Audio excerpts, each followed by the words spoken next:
Tio, I want to segue to something real quick because Fanta mentioned Kentucky being an 8 seed. In 2014, we had another situation where Kentucky was a preseason favorite and ended up as an 8 seed. They made it to the national title game that year. That was one of 2 times since the NCAA tournament expanded to 64 teams that we've had a team that was ranked preseason number 1 that entered the tournament outside one of the top 4 seed lines. The other one was UConn in 2000 after they won the national title. They were a 5 seed. With the Khalid El-Amins last year. It's only happened twice. One time, UConn, 5 seed. The other time, Kentucky, 8 seed. They made the national title game. North Carolina was the preseason number 1 team in the country. As of today, they are 16-11. 11 losses is the most losses that a preseason number 1 team has had since 1961. Wow. They are 0-9 against quad 1 opponents. They don't have a good win this season unless like NC State at home. Probably that's like a solid win, right? After that win, Armando Bacot walked out into the press room wearing Prada sunglasses. I don't know if you saw last night after they lost at NC State. You had Terquavian Smith and DJ Burns walked out with just kind of, I don't even know what they were. They weren't Prada sunglasses, but they had shades on when they walked into the press room. Nice little. Well, hey, Terquavian Smith started that. Yeah. Well, he was the one who started that. And then Bacot came back, and then I guess NC State got the last laugh. It's a Carolina team, man. They've lost 5 out of 6, guys. In a time of the year where you need to be at your best. Well, my question is 5 out of 6. If they've lost 5 out of 6, there was one. I don't know if you saw the games yesterday. There was one play that stood out to me more than anything else, Tio. There was a break. It was in the first half. No, I'm sorry. It was in the second half. Terquavian Smith is driving to the rim. RJ Davis is running back on defense after a turnover was committed. And instead of like swiping at the ball, instead of trying to get in the way, making a charge, and he was there, he was in the time trying to make the play. He just pulled up and let the dude win in and go make a layup. And like that right there, there's a lot of issues with this team, right? We can kind of get into it, but that right there, once you stop putting in the effort, once you get rid of that like no layups mentality, that says it all to me right there. I think we can. I mean, at what point in the game was this? It was in at the what second point half. in the game was this? It was in the second half. It was a close game. It wasn't. He had 4. Oh, okay, he had 4 fouls. I mean, I'm not sure if that factored in. I didn't get to watch it because I was running around. But it's a team that even without watching it, they haven't had consistent effort. You didn't need to watch. It was the exact same thing that we've seen the last 3 weeks and basically the whole season. Yeah. They take too many hard shots. Caleb Love was once again 7 of 17, not overly efficient.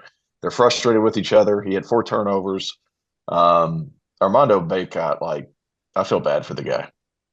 It's 16 and 14, and like he's busting his butt. He just sometimes there's not a whole lot you can do, and it's been if they don't make the tournament, and I don't know if they will or not, because if there's a benefit of the doubt situation going on with Carolina, we all three of us know it, but if they don't make the tournament, this is the most disappointing team in the history of college basketball. You're not wrong. What they've done is never. If they don't make the tournament, that's never happened before. Ever.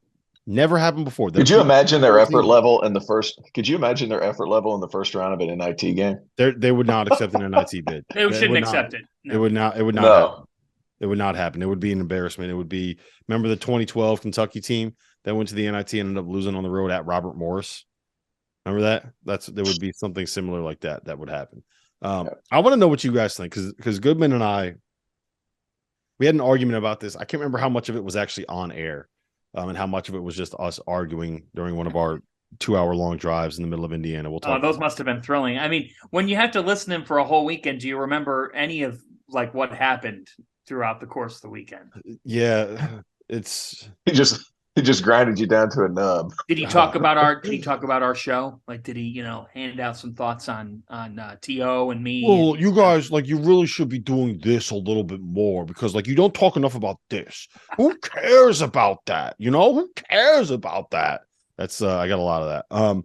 No, but I said that he puts a lot of this on Hubert, and I think that a lot of the blame falls on Hubert, right? Yeah. But here's my take, and I want to know what your thoughts on, like, legitimately. I want your thoughts on this, Tio, because I think that before you absolutely judge him and you say like, okay, look, you got 1 year to figure this out, or we're gonna get rid of you, right? Yeah. I think you need to see what happens when you kind of get this He gets his own guys. get this group out that very clearly has issues like getting Yes. along with each other. We've seen it's been Yeah. we've had 9 months of basketball with this group under Hubert Davis. 8 of those months they've been just bad. They haven't been good. They had 1 month where they got hot and they figured it out. Then they came back. Everybody made a bunch of money. They already made their run. It doesn't seem like they're locked in at all. It doesn't seem like they're connected at all. All that culture cliche stuff we talk about is out the door. I don't think that you could properly judge him because there's only if you got a bunch of assholes that don't want to get along in your locker room, like there's only so much you're going to be able to do as a coach. You know what I mean? Like, Let's be assholes is a strong word. Bunch of young, immature people. well, I'm not think would be specific. I'm not different. specifically talking about like I'm not calling them. What I'm saying is like if Yeah, you I get what you're saying. I get what you're saying. I just wanted to clarify. Just yes, you know. yes. Yeah. Sorry. No, go ahead. But I mean, like, what? How much do you put on? No, I mean he's recruited. He's recruited really well. I mean the thing is you know Caleb Love and RJ and Armando. Like God bless Armando, man. He's still doing it, and it's like his effort level has never waned. He's brought it every day. I don't know if he's complaining off the court, but on it, like he's bringing it every possession, and it's despite what's going on in the backcourt. Like, and it hasn't been a consistent level of effort all season long, and it hasn't been because of him. The problem is he doesn't have the ball in his hands in order to kind of make everybody else. He can't inject pace into an offense. He can't be a quick ball mover as a 5-man. Like your best player is a 5-man. You need some role playing happy dudes at the 1 and the 2. If that team had DeJuan Harris beside Caleb Love, or that team had DeJuan Harris beside RJ Davis, it would be a wildly different dynamic. The second one, right? Like it would be a wildly different dynamic with that team and how they play. I just feel like there's energy givers and there's energy takers. You're either one or the other. And like they have a lot of takers on that team. And I think there's one in particular that's the biggest one.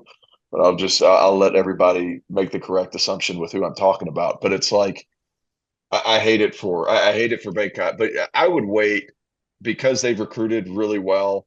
And for all intents and purposes, everybody that they're bringing in, I think for the most part, Hubert's going to get his mitts on them. And I think Hubert's a good guy. I think he really cares about the job there. I think once he gets this crop of guys out and he can put his hands on some guys to really not mold them maybe mold them to what he wants them to do. But I think you have to give it a couple. I mean, you hired him. You hired Hubert Davis as the coach of the University of North Carolina. You can't let him go. He just made a Final Four. This year, you just hope they wipe clean and they can get rid of some guys that they don't need. Yeah, I just think that you can't make a proper judgment until I think you got to give him. That was a terrible analysis by me. What a ramble-thon. Horrible analysis. Sorry. There's three reasons why North Carolina has been the most disappointing team in college basketball. Number one is point blank effort. Apparently, Armando Bacot's level of intensity and effort doesn't trickle down to the rest of the roster. Not sure what guys are missing on this roster, but defensively, North Carolina is not a good team on that end of the floor because of their lack of effort at times.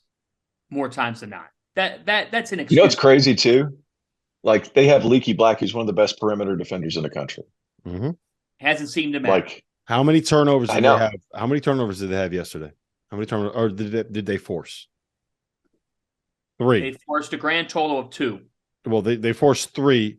2 of them came in. Well, maybe it was 2. Whatever it was, I think there was one that was like the shot clock went off like at the end or something like that. Either way, there was one. They forced 1 before garbage time. That's it. 1 turnover before the walk-ons were in. So reason number 1 is that the effort lacks, and that falls on coaching. So that's where that gets looped into. He's got to be able to bring more out of the kids. Yeah. Whether they're his or not or whatever, he was on staff. He was the heir to the throne. So he's had to do a lot with those kids over the course of their careers. It's not like he stepped in and didn't know them from Joe Smith. All right. Mm-hmm. Number 2. 100%. Number two, why has this team struggled? Well, this team has struggled because we all thought, that they had found an appropriate replacement for what Brady Manick did for them. And at the end of the day, that was unfair to Pete Nance. Pete Nance has been, at the end of the day, pretty underwhelming. It's nothing on Pete. It's nothing against him. It just hasn't worked. And part of the reason why Pete Nance hasn't worked out in a North Carolina uniform is number three. The third reason why this team has struggled. And the third reason why this team has struggled is because the guards on this team do not know who to get the basketball to. And they don't know how to connect the team. Guard play connects teams. North Carolina's guards are not connected. And so as a result, they have failed. Yep. I think the effort piece is the thing that pisses you off more than anything. The effort piece pisses you off, and effort makes up for a lot of flaws. 100%. I also think it's important to note. And it's not like he can, before you go, it's not like he can just put other people in to replace. Like, if somebody's not giving effort, then he can be like, oh, I'm going to put this guy in, because he doesn't have any faith in his bench. That's a different conversation, T.O. I see you about to spout off on that one, but like you could have developed that over the course of the year. I think that's where if you're going to knock Hubert, that's where you can knock him. I will also say Pete Nance, his last year at Northwestern, shot 92 threes, which also happens to be the same number of threes that Brady Manick shot when the North Carolina made their run over the course of the last 14 games, right?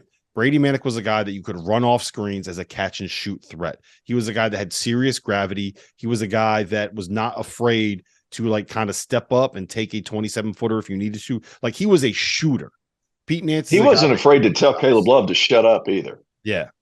And like that, I think his when he got here's the thing, impact was there, and we saw that. Like, if you talk to people around that program, like as Brady Manick kind of embraced ownership over the team, that's when things started to change a little bit, because he didn't take shit from anybody, which is really ironic coming out of because when he left Oklahoma, everyone was like, yeah, he's too soft, and then he gets there and he's got a beard and he's got long hair, and he's the one that's kind of telling North Carolina guys to do what they want to do. But that's a long-winded way of saying I think Pete Nance is more of a stretch 5 than he is a stretch 4.